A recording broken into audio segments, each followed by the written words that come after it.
सापुआ राजकुमार। गोटे समयर कथा, गोटे बुढ़ी लोक भारतर गोटे कोणरे रोहुथिला। से बहुत गरीब थिले। दिने से कपड़ा धोइबाकू नदी कूलकू गले। तांको पाखरे गोटे तंबार कलसी थिला, जोउथिरे से पानी भरिकी घर को आणुथिले। से कलसी को नदी कूलरे रखी कपड़ा धोइबाकू लागिले। जेमिति ही से कलसीर घोड़णी काढ़ीदेले, देखिले सेतिरे गोटिए विषाक्त साप अछि। से भाबिला, मो ए साप को घर को नहीं जीबी, आउ से मते दंसी दब। मु एते गरीब जे बच्ची की कोन करिबी। जेबे से घरे पहुँचला, से सही माठिया को तले रखिला, किंतु से आश्चर्य हो गला। से साप जगारे सुनार मूल्यवान गोटे हार थिला। से ताकू उठेले और राजा को महल आड़कू तांको दबाकू चली गले। राजा जेतेबेले से हारटी को देखिले, से तांको महारानी को दबा पाई हारटी को किणीदेले। जिए कि संतान नथिबारु बहुत दुखी रहुतिले।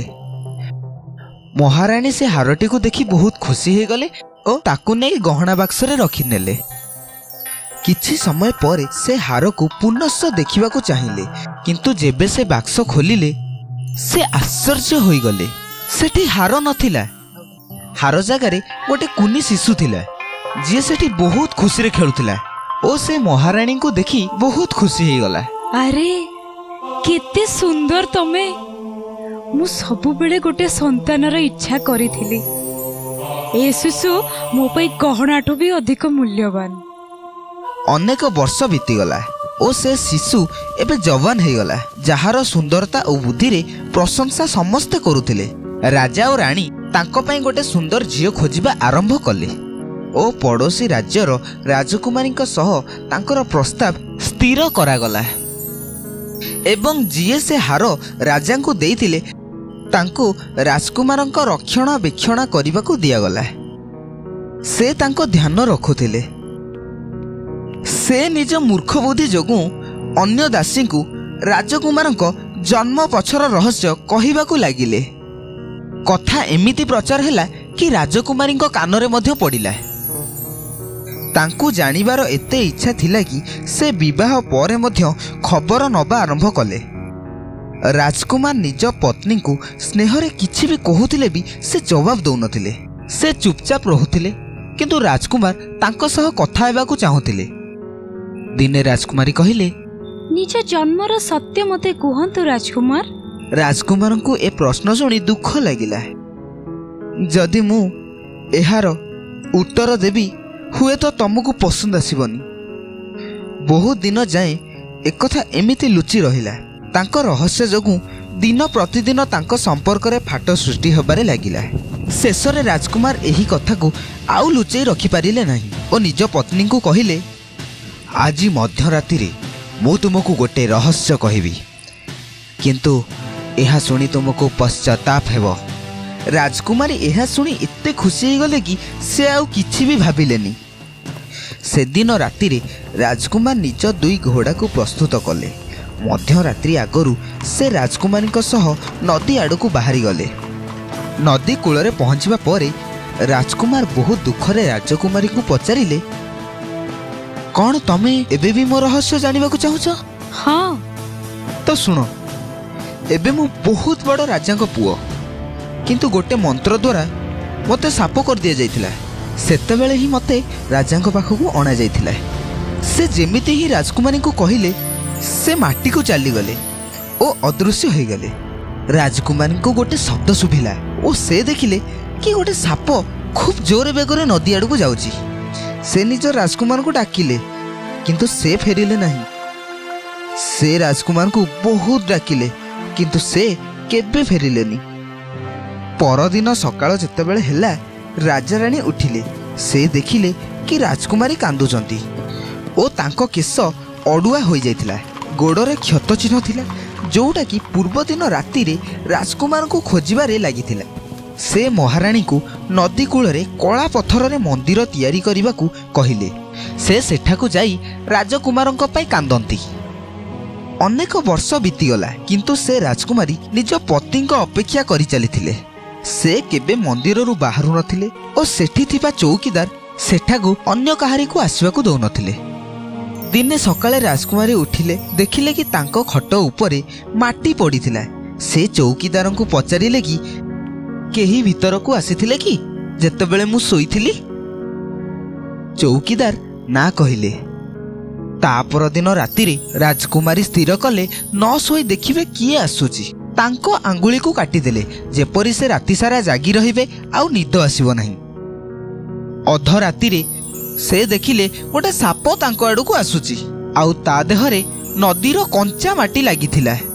से सेजको चलीगला। ता पाखकू आसिकी आराम रे तकिया रे मुंड रखिकी सोइबाकू लागिले। किए तमे आ मोठ कोन चाहूछ? मो राजकुमार तम स्वामी तम कथा मन पड़ा बोली चली आसिली देखिबाकू। राजकुमारी कांदिबाकू लागिले। जेतेबेले से साप जाउथिला सेतेबेले कहिला, मु कहिथिली ना जदि मु उत्तर दिए तमे सारा जीवन पश्चाताप करिवो। हाँ राजकुमार, मु बहुत पश्चाताप कली। मु आपण को हरई देली, किंतु मु एमिति किछि करि परिबेनी जेमति कि आपण मो पाखकू फेरी आसीबे। गोटे उपाय अछि। जदि तुम साहस अछि तो तुमको प्रत्येक राति रे क्षीर पात्र ओ महू सह ए कोठरीर चारि कोणरे रखिबाकू हबो। नदी रे थिबा समस्त साप एठाकू क्षीर पीबाकू आसीबे ओ जो साप तांको मानक आगरे जाउथबो सी होसंती साप मानक राणी। तांको आगको जीव आउ तांको गुहारी करिवो जे मो स्वामी को फेरेई दियो आउ जमा डरिबनी। आ जदि डरीगल से मते तांको सांगरे सबुदिन पाई नहीं जिबे। तमे आउ मते फेरी पाइबो नहीं केबे भी। तेणु करी तुमको एहाकू करियाकू हबो, नहले सारा जीवन तमे मो ठारू दूर रे रहिबाकू पड़िबो। आउ केबे मध्य मु फेरिबिनी। एहा कही साप धीरे धीरे नदी आड़ को चलीगला आउ सेठारू पळेला। परदिन राति रे राजकुमारी ठीक सेया कले जोटा राजकुमार पर राति रे कहिथिले। एहा परे राजकुमारी कबाट पाखरे अपेक्षा कले। मध्य राति हेला। पाखरे थिबा नदीरू अनेक सापर शब्द शुणिले। राजकुमारी ठीक सेतिके बेले देखिले अनेक गुड़े साप सेठारू आसुचंती। राणी रहुथिबा कलार मंदिर आड़कू समस्त साप आगे चलिले। आउ जेतेबेले सेठारे पहुँचिले सबु साप मानक आगरे गोटे बड़ साप थिला। आउ सी साप मानक राणी थिले। से बड़ साप को देखी चौकीदार दौड़िकी पळेले, किंतु राजकुमारी सेमते छिड़ा होइथांती द्वार सामने। किंतु राजकुमारी निश्चिंत करि सारिथिले जे से जम्मा डरिबेनी ओ निर्भय भाबरे साप राणीक सह कथा हेबे। ओ से कहिले, हे सापंक राणी मते मो स्वामी को फेरे दियंतु। सापंक राणी आगकू बढ़िले। ठीक राजकुमारी को मुह पाखकू गले। साप राजकुमारी को आखिरु नियार गुला बाहरुथिला।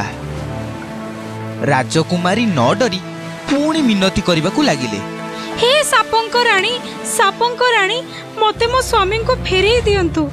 सापंक राजकुमारी पछकू जाई उत्तर देले, काली से तुमको मिली जिबे। जेतेबेले राजकुमारी एकथा सुनिले से बहुत खुशी होई गले आउ बेहोश होई तळे पड़ी गले। परदिन सकाळे जेतेबेले राजकुमारी उठिले से खूब भल भाबरे प्रस्तुत हेबारे लागिले। से पूरा मंदिर को फूलरे सजेइले, सबु जगारे मोहम्मती लगेले और राजकुमार को अपेक्षा रहिले। अध राति राजकुमार नदीरू बाहर को आसिले और दौड़ी दौड़ी राजकुमार पाखकू आसिले। दुई जन परस्पर को आलिंगन कले। से दुई जन बहुत खुशी रे रहिले। महाराजा और महाराणी मध्य निज पुत्र को फेरी पाई बहुत खुशी हेले और पूरा राज्य रे भोजी देले। से बुढ़ी बहुत बुढ़ी हो जाइतिले, सेथिपाई से राजा को रक्षणाबेक्षण पाई आउ योग्य नथिले, किंतु से बहुत राजा को भल पाउथिले। एबे राजकुमार और राजकुमारी दुहे खुशी रे रहिले।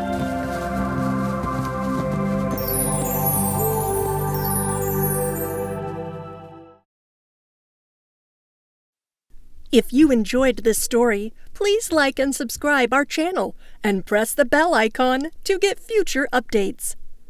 And don't forget to comment.